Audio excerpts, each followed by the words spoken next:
आपको तो अपनी कारकर्दगी बतानी है, आपको तो अपनी कारकर्दगी बतानी है ना कि आपने क्या किया है।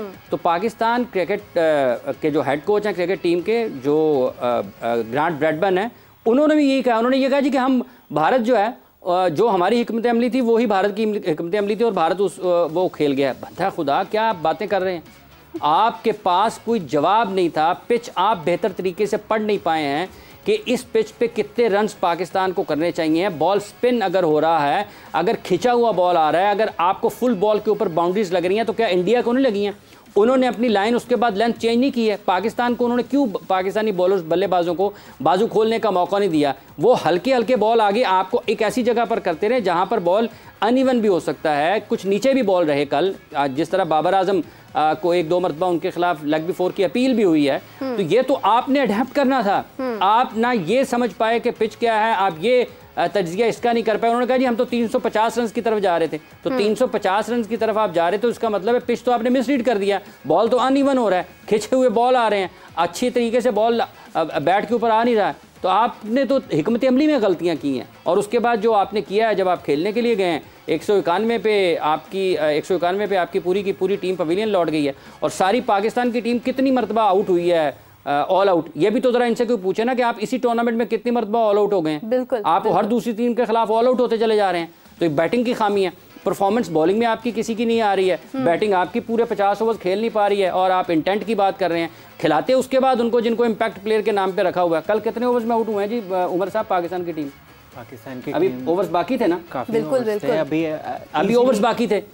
चला सकते, तो ये बताएं, ये बताएं ना। अफगानिस्तान ने इवन आप देखें किस तरह फाइट किया। हाँ, जब उन्होंने जब इंडिया के खिलाफ उन्होंने मैच खेला, कितने रन, कम से कम 200 से ऊपर रन्स बनाए हैं। मतलब अभी तक के हाईएस्ट रन्स तो अफगानिस्तान ने बनाए। बांग्लादेश भी 246 तक चला गया। ओके उन्होंने किए हैं। तो आप 191 पे आउट हो गए हैं। बजाय इसके कि आप ये बताएं कि आपकी बैटिंग क्यों नाकाम, आपकी बॉलिंग क्यों नाकाम, आपकी हिकमत अमली क्यों नाकाम, नाच न जाने आंगन टेढ़ा। आप बता रहे हैं जी कि हमारे ना सपोर्ट नहीं आई, हमें दिल पाकिस्तान सुनने को नहीं मिला। तो आप इतने दिन से वहां पे थे ना, आप अपने होटल के कमरों में लगा लें, आप वहीं पे सुनते रहें। आप रात को पूरी रात अपने कमरे में लगा के दिल पाकिस्तान सुनते रहें ताकि आपको ये कमी महसूस ना हो।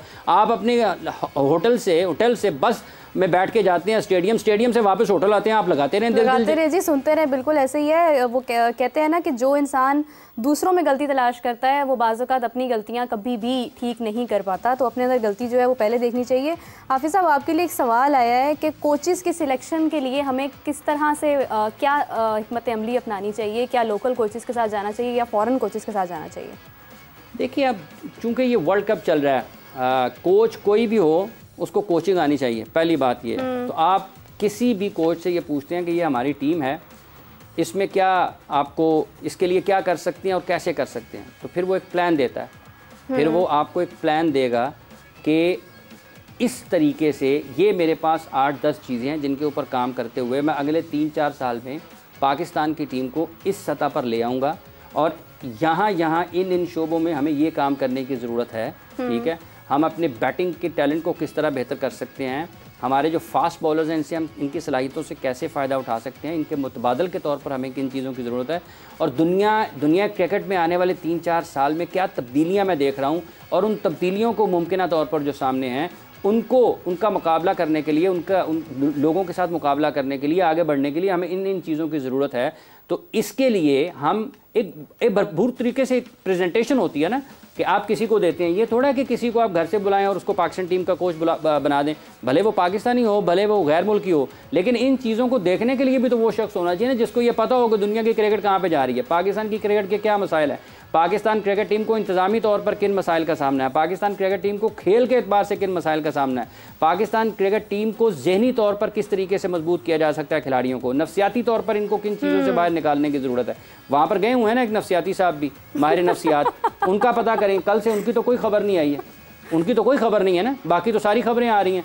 बाबर आजम की सालगिरह के बारे में उनसे पूछना चाहिए, जनाब क्या इस मौके पर सालगिरह का केक काटा जाना चाहिए था या नहीं काटा जाना चाहिए था, सालगिरह मनानी चाहिए थी या नहीं मनानी चाहिए? क्या लगता है नफ्सियात के ऊपर क्या है, केक कटिंग वगैरह हुई होगी रात को? मतलब ये इसके बाद ना जब बंदा हारता है और बिलखुसूस इंडिया के खिलाफ हारता है ना, आपको होटल से स्टेडियम से होटल जाना मुश्किल हो जाता है, आपका सफ़र ही कटता नहीं है, आपका सफ़र नहीं कटता, आप छुपते हैं, क्योंकि ये कोई इतना आसान नहीं होता कि आप और ये पहली शिकस्त तो नहीं है ना पाकिस्तान की। आप मेलबर्न में हारे, पलकेले में आपकी पिटाई हुई, आप कोलंबो में हारे, आप अहमदाबाद में भी हार गए, और एक ही पैटर्न है आपके हारने के कि आपको यकतरफा तौर पर 2 मैचेस आप यकतरफा तौर पर हारे हैं, कोलंबो वाला भी और अहमदाबाद वाला भी। मिकी आर्थर ये बताएं पाकिस्तान के लोगों को क्यों हारे हैं हम यकतरफा तौर पर। अच्छा हाफिज़ साहब, हम लोग मतलब शो एंड करने के बिल्कुल करीब हैं, मुझे वन लाइनर अगर आप बताएं कि पाकिस्तान अपना कल की हार के बाद प्रेशर को किस तरह से मैनेज कर सकता है।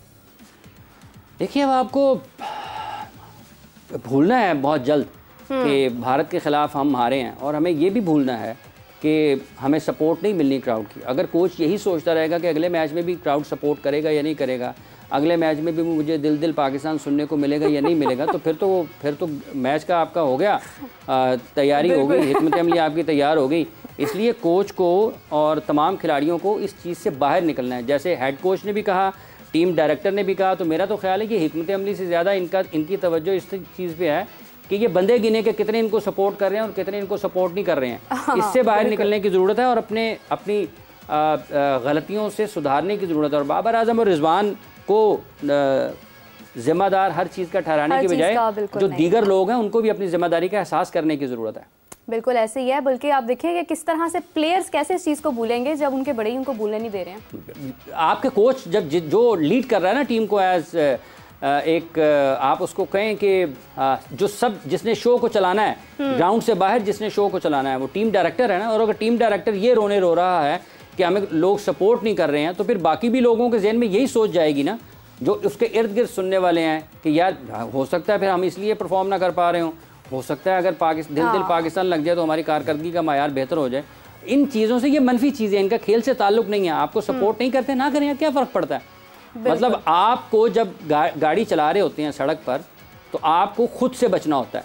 आप दूसरों के ऊपर नहीं डाल सकते हैं कि वो मुझे बचा लेगा, वो मुझे बचा लेगा। आपने हज़ारों सैकड़ों गाड़ियों में अपनी गाड़ी को खुद बचाना होता है। बिल्कुल बिल्कुल, बड़ी प्यारी बात हाफिज़ साहब ने की है। इसी के साथ हम लोग आज के प्रोग्राम का एंड करते हैं। इसके बाद हम आपसे 6 बजे मुलाकात करेंगे। उम्मीद है कि पाकिस्तान अपनी अगली जो परफॉर्मेंस है वो बेहतर कर पाएगा, कल की हार का प्रेशर जो है वो हैंडल कर पाएगा। हमारे पैनलिस्ट का बहुत बहुत शुक्रिया। उमर आपका भी थैंक यू, आपने बड़े अच्छे स्टैट्स हमारे साथ शेयर किए हैं। ऑल्दो हाफिज़ साहब थोड़े अग्रेसिव हो गए थे, लेकिन उनके जज्बात जो हैं वो आपको पता है बहुत ज़्यादा जुड़े हुए हैं क्रिकेट के साथ, तो वो बिल्कुल कोई ऐसी बात बर्दाश्त नहीं करते हैं। अपना बहुत सारा ख्याल रखिएगा और हमारे साथ 6 बजे दोबारा हमें ज्वाइन कीजिएगा। अपने सवालात हमारे साथ आप यूट्यूब और फेसबुक पर शेयर कर सकते हैं, हम उनको आपका नेम लेकर शो के अंदर रिपीट करेंगे। और हाफिज़ साहब और उमर हमारे साथ मौजूद है, जो भी क्वेश्चंस हैं आप उनको शेयर कर सकते हैं। तो नाज़रीन, इसी के साथ हमें इजाज़त दीजिए। अपना बहुत सारा ख्याल रखिएगा। अल्लाह हाफ़िज़।